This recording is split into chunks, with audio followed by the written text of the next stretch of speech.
Pada bulan Februari tahun ini, saya 3 hari berada di negara yang lebih lambat 5 jam dari waktu Indonesia. Perjalanan bisnis, walaupun singkat, membuat pencerahan baru pada diri saya di dalam cara memandang bisnis untuk kaum milenial ini. Hal ini membuat saya komentar dalam hati, kok nggak pinter-pinter ya saya ini jadi orang. Dalam hal bisnis belajar mulu. Salah satu bisnis yang baru mulai jalan mengharuskan saya berada di Spanyol. Sebagai salah satu pemain terbaik di Eropa, perusahaan mitra saya ini mengundang untuk penandatanganan perjanjiannya langsung di Madrid, markas perusahaan tersebut. Yang saya mau ceritakan bukan usaha saya, tetapi pengalaman bersama mitra saya di saat makan siang di hari terakhir. Kami bertujuh dari 6 negara berbeda asalnya. Saya berdua dari Asia, yang sisanya dari Irlandia, Portugis, 2 dari Spanyol, dan 1 dari Jerman. Dalam diskusi santai tersebut, salah satu dari mereka berkata, "Kamu beruntung ya tinggal di Indonesia, karena kami di Eropa sudah kecil sekali peluang kami untuk bisa menemukan pain point." Sahabat semua pasti tahu mengenai pain point. Saya selalu ulang-ulang dalam video yang lalu,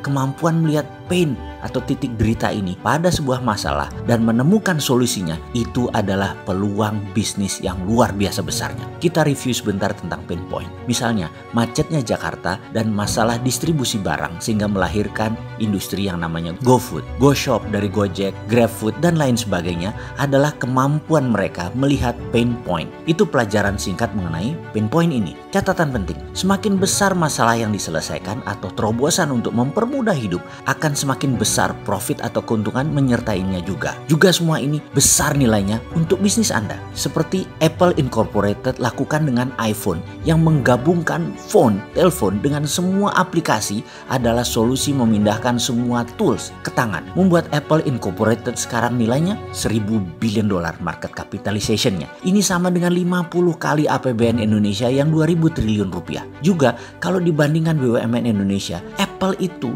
nilainya 100 kali lebih besar dari BUMN. Ya sudahlah, itu lesson learn bagi pengelola BUMN yang sering netek, minta nenen ke APBN sampai 150 triliun lagi sekarang. Sekali lagi, jangan mentang-mentang deh Anda ada APBN, Anda menjadi tidak survive begitu sih berbisnisnya. Lu tuh nggak ada apa-apanya, sudah nggak terlalu produktif BUMN-nya, masih netek lagi sama pembayar pajak. Lalu hebatnya di mana? Bener deh, ada lebih dari 500 perusahaan di dunia ini yang asetnya serta kapitalisasinya lebih besar dari seluruh nilai BUMN kalau digabungkan. Dan mereka nggak minta APBN negaranya. Ngaca ya dalam mengelola BUMN, hati-hati ke depannya. Rencana Anda harus bener-bener supaya jangan diledekin kayak gini. Jadi saat ini kita sudah paham kan tentang pain point secara sekilas. Nah, di Eropa kata mereka, kita mau buat apa lagi? Semua sudah ada. Mulai dari yang besar seperti IKEA sampai yang kecil buat jeans dilukis. Semua orang seakan-akan do something dalam tanda petik. Sudah nggak ada pain point lagi yang bisa diselesaikan. Semua pain sudah hilang. Kami terus mencari dan mencari. Terus mencoba semua orang berpindah negara satu negara Eropa lainnya. Dan generasi muda sekarang paling-paling bekerja jadi pegawai saja maksimum bisanya. Bayangkan, sampai nano niche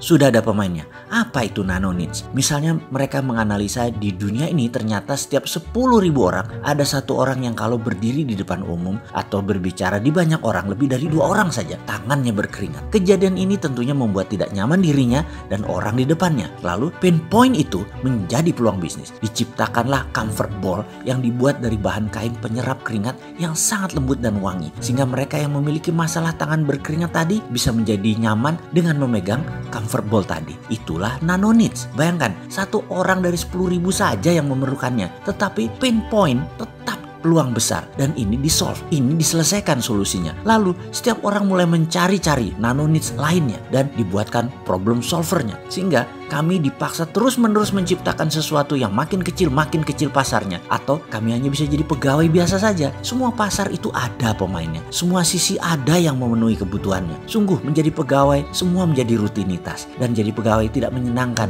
dalam jangka panjang. Kami selalu membayangkan Asia seperti Indonesia. Wih, pasti enak banget di Indonesia. Surga, di mana-mana masih banyak peluang, masih major needs bahkan belum ada yang memainkannya. Di mana-mana banyak pain point yang masih bisa bisa menjadi peluang dan masih banyak yang harus diselesaikan. Beruntungnya ya kalian itu hidup di wilayah economic growth. Sumber daya manusianya ada dan muda lagi, rata-rata 27 tahun usia demografiknya. Ada sumber alam yang luar biasa banyaknya. Pasti semua orang bergairah sekali ya di Indonesia itu. Saling isi, saling menutupi semua pain point. Mendengar itu saya tertawa dalam hati. Mana ada yang mikirin pain point di Indonesia? Yang ada hanya mikirin politik. Gak ada terobosan solusi ekonomi bernegara karena mereka terlalu memuja obor dan IMF. Rakyat di mana-mana bicaranya dan komentarnya hanya politik. Nggak ada tuh yang mau bekerja berkreasi menciptakan solusi dari pain point ini, bro. Lu pade aja masuk Indonesia lagi deh, jajah lagi deh tuh Indonesia daripada dijajah Tiongkok. Jorok orangnya, bener ya. Jangan-jangan lebih enak dijajah Eropa. Seenggaknya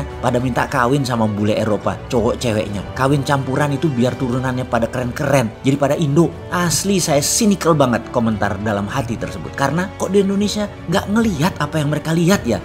Sebel gua. Apalagi pejabatnya. Semua cipta anak bangsa ini pasti nggak lancar jalannya. Ada izin INA itu yang nggak jelas. Di mana sih berjuangnya kalian untuk rakyat? Kalian di atas tuh rebutan APBN doang bisanya. Jamput tenan kon.